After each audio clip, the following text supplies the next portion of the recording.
Assalamualaikum warahmatullahi wabarakatuh. Perkenalkan, saya Mutiara Cendikia Sandiakala, dosen pengampu mata kuliah Manajemen Pemasaran Jasa Pendidikan dan Public Relation, Program Studi Manajemen Pendidikan Islam, Institut Kiai Haji Ahmad Sanusi, Sukabumi.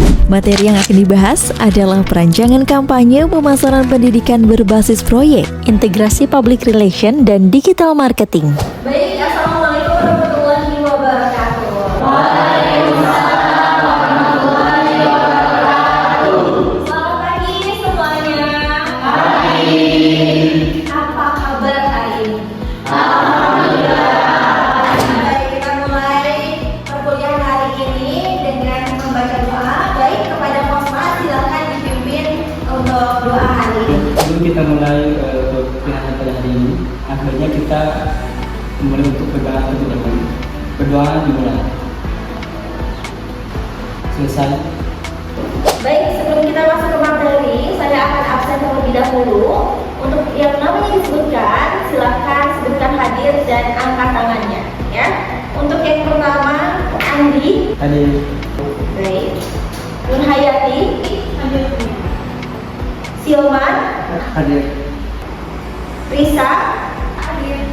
Hari ini kita akan masuk pada materi yang sangat menarik, yaitu tentang bagaimana merancang kampanye pemasaran pendidikan berbasis proyek dan bagaimana strategi public relation dan juga digital marketing bisa menyertai dan juga membangun sebuah citra lembaga seperti itu. Tapi sebelum kita masuk kepada materi pembahasan kita di pagi hari ini, kita ice breathing dulu biar kita semuanya semangatnya bersatu dan bisa fokus untuk memulai materi hari ini. Sudah siap?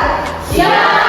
Baik teman-teman semuanya, ice breathing kita di pagi hari ini ada 3 tepuk nih. Tepuk 1, 2, dan 3. Oke, siap? Siap!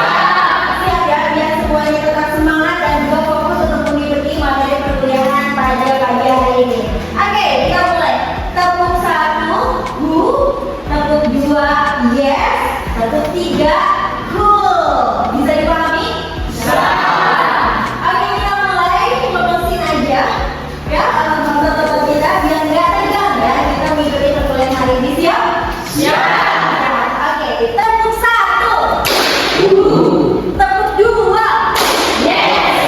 Tepuk 3. Tepuk 1, 2, 3. Yes.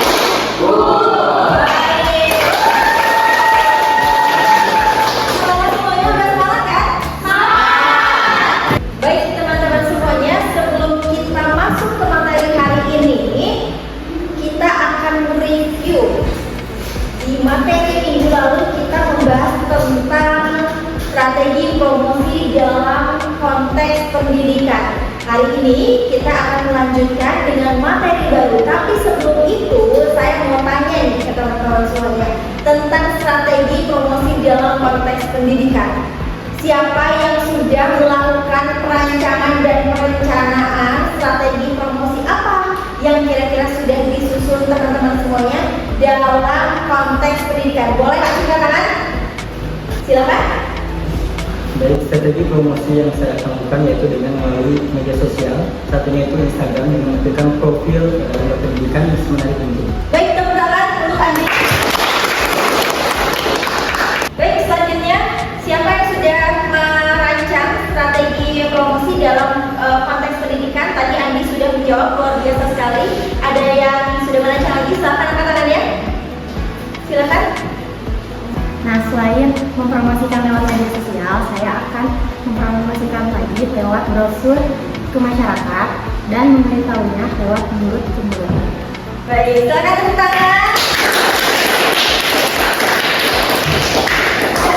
Luar biasa. Itu tandanya teman-teman semuanya berarti sudah mencatat dan mengingat dan memahami dengan baik ya mengenai materi yang kita bahas di minggu lalu. Baik teman-teman semuanya, untuk pembahasan kita di hari ini, di sini saya akan menjelaskan subcapaian ya mata kuliah untuk materi hari ini, yang dimana di sini diharapkan teman-teman semuanya sebagai mahasiswa mampu menganalisis perilaku konsumen dan juga harus disesuaikan berdasarkan kebutuhan resepsi dan juga proses pengambilan keputusan pelanggan seperti itu.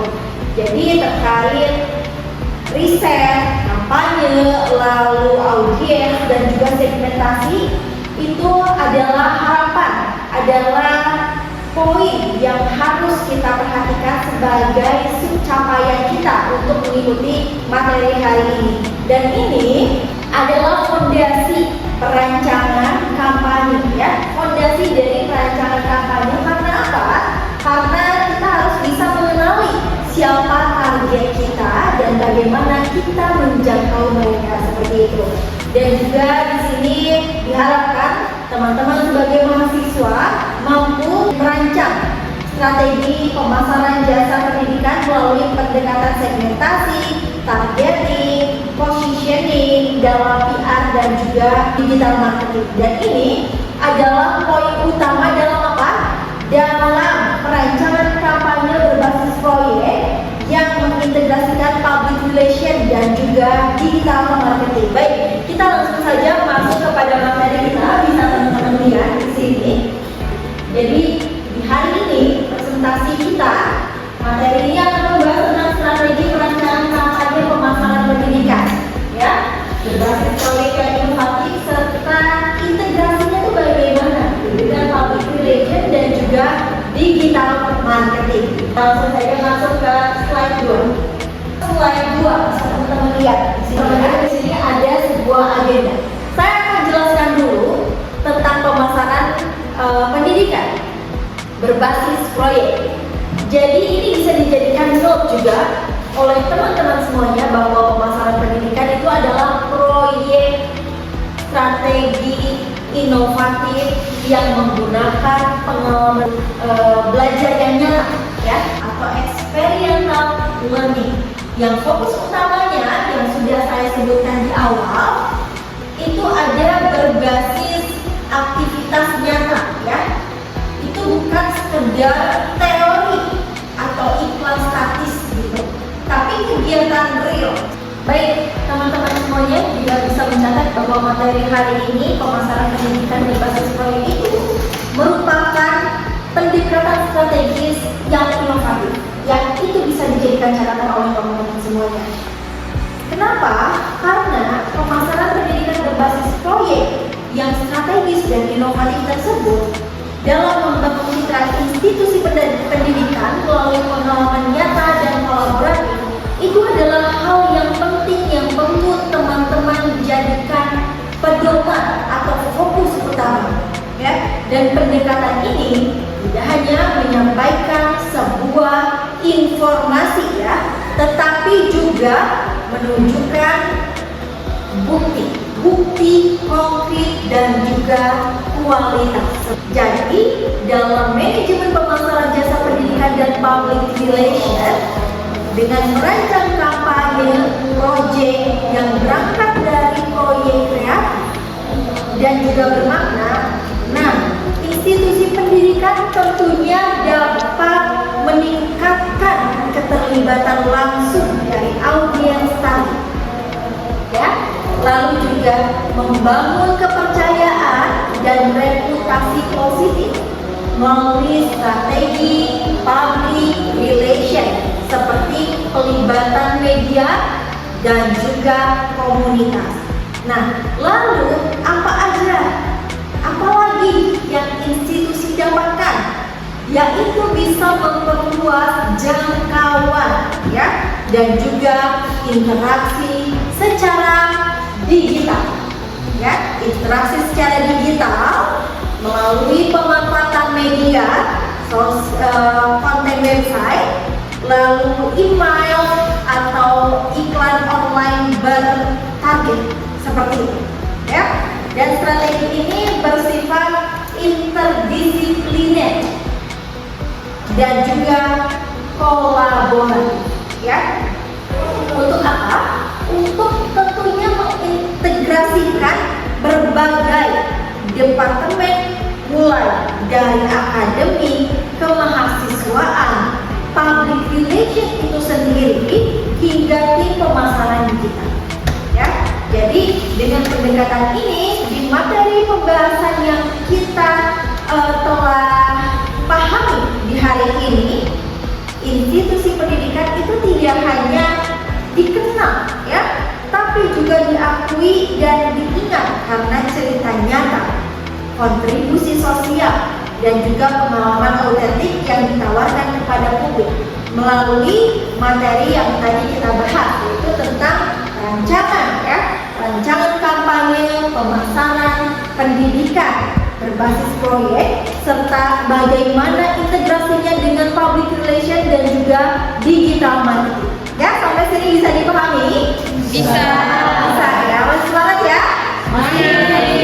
Baik, untuk hari ini supaya teman-teman semuanya bisa memahami lebih dalam, saya akan memberikan pertanyaan yang harus dijawab oleh teman-teman semuanya.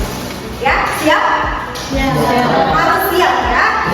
Nah, untuk pertanyaannya, apa hubungan pemasaran jasa pendidikan dan juga digital marketing? Untuk yang bisa menjawab silahkan angkat tangannya. Oke, silakan. Untuk hubungan pemasaran pendidikan dengan jalan sendiri, untuk membuat jalan itu dapat memperkuat efektivitas strategi pemasaran pendidikan sehingga dapat mencakup ruang untuk lebih luas lagi. Oke, baik, luar biasa. Sekarang saya akan membagi teman-teman semuanya ke dalam kelompok.